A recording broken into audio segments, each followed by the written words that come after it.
नमस्कार दोस्तों, मैं पद्मजा भुवनेश्वर ब्लेसिंग टीम से।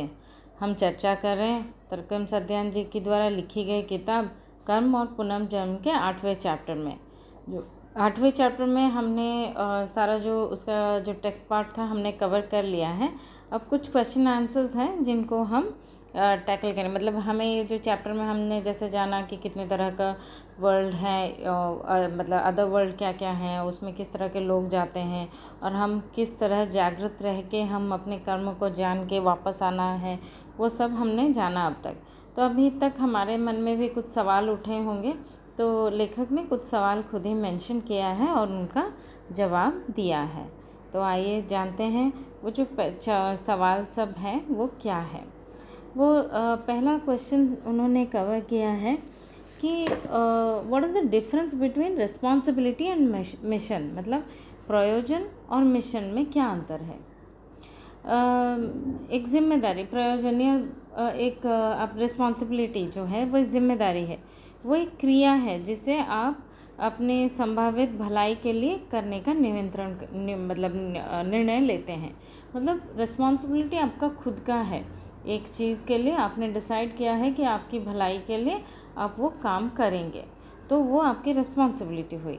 लेकिन एक मिशन है जो आपको उच्च अधिकारी, मतलब जो हायर वर्ल्ड में हमने पहले भी जाना है इस बारे में, हायर वर्ल्ड में आपको वो एक निर्देश दिया जाता है कि आपको ये करना है, तो वो हिसाब से अब मिशन होता है। दूसरा क्वेश्चन उन्होंने लिया है, जब हम मिशन पर लौटते हैं क्या हमें नया कर्म करना संभव है। तो हाँ, ऐसा लेखक लिख रहे हैं, हाँ ऐसा पॉसिबल है, क्योंकि जब हम फिज़िकल प्लेन में होते हैं, जब हम मिशन पे आते हैं, कोई भी एक सोल जब मिशन पे आता है तो वो फिज़िकल प्लेन में होशपूर्वक रहता है, मतलब कॉन्शियस रहता है। लेकिन कभी कभी वो कभी कभी अफेक्टेड हो जाता है, मतलब वो अपने साथ विजडम एंड नॉलेज लेके आए हैं, अदर वर्ल्ड का लेके आए हैं, बट लेकिन फिर भी यहाँ पे कभी कभी डिफरेंट इन्फ्लुएंसेस के वजह से वो फंस जाते हैं और उनका जो पूरा जो ज्ञान मिला है या विजडम मिला है उनको वो यूज़ नहीं कर पाते हैं। और जो अपना जो जीवन में जो अभी जो सब्जेक्टिव लाइफ जो लाइफ में वो जी रहे हैं उसमें वो नकारात्मक रूप से वो प्रभावित होते हैं और आपके जीवन के दौरान भी कुछ नाखुशी या फिर इरिटेशन वगैरह भी दिखाते हैं। मतलब वो आए हैं मिशन के थ्रू, हम ये समझे तो ये मिशन के लिए आए हैं, सही बात है, लेकिन कभी कभार जो शायद जो सिचुएशन इस तरह से बन जाती है कि जिसमें वो नेगेटिव हो जाते हैं, उनको जो विजडम पहले से जो उन्होंने जाना है, जान के ये स्टेज में पहुँचे हैं, वो कभी कभी उस चीज़ का यूज़ नहीं कर पाते हैं या फिर वो कॉन्शियसनेस से हट जाते हैं थोड़ी देर के लिए, तो उस समय कर्म बनाना, नया कर्म बनाना पॉसिबल है। तो अभी और एक क्वेश्चन ले रहे हैं, जब आप कर्म के चक्र से ऑलरेडी गुजर चुके हैं और आपको आप वापस भी नहीं आना था, लेकिन आप एक मिशन के लिए मान लीजिए वापस आए हैं, तो क्या आप उसमें आप कर्म बनाने के खतरे में हैं या आप उसके ऊपर हैं, मतलब वो आपको अफेक्ट नहीं करेगा। मतलब अगर हम ये जो जन्म मृत्यु के चक्र से निकल चुके हैं, हम ये चीज़ के लिए एक मिशन के लिए वापस आए हैं, तो क्या तब एक नया कर्म बना सकते हैं या फिर वो कोई भी कर्म कैसा भी आपका एक्शन हो तो आपको कोई इफ़ेक्ट नहीं करेगा। तो उसका जवाब लेखक ने दिया है, अगर आप जो बंदा या जो सोल वापस आए हैं वो यूनिवर्स के रूल्स जो हैं हमने अभी तक जो जाना है जैसा उसके इन ट्यून रहेंगे तो कोई नया कर्म नहीं बनेगा।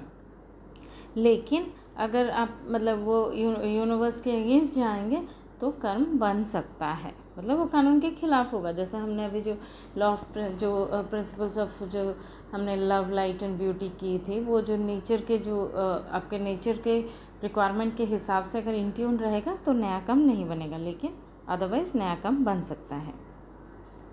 और एक क्वेश्चन, नेक्स्ट क्वेश्चन जो है, वो कौन सा सिद्धांत है जो जन्मों के बीच में आपके द्वारा बिताए गए समय को नियंत्रित करता है। मतलब हम जब रीइंकार्नेशन होता है हमारा, सपोज़ अभी एक जन्म है, अभी मैं नेक्स्ट जन्म कब होगा, उस हिसाब से जो गैप है वो टाइम कैसे और कौन डिसाइड करता है और किस चीज़ के ऊपर वो डिपेंड करता है, क्वेश्चन है।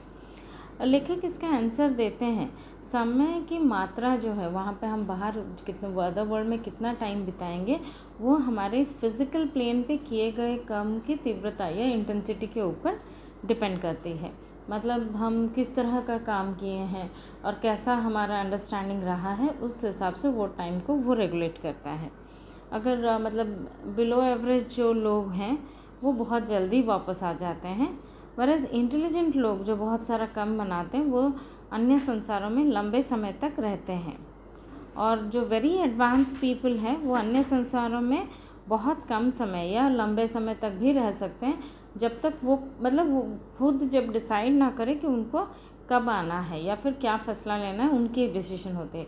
मतलब ये जो पहले तो हमने जैसे समझा था, जो वैरायटी के लोग हैं, जो 5 टाइप ऑफ ट्रैवलर्स समझे थे, तो पहले 1-2 आपके मतलब वहाँ पे जो लोग हैं वो उनके कंट्रोल में कुछ सिचुएशन नहीं है, वो निकल जाते हैं, जब ख़त्म होता है तो आ जाते हैं।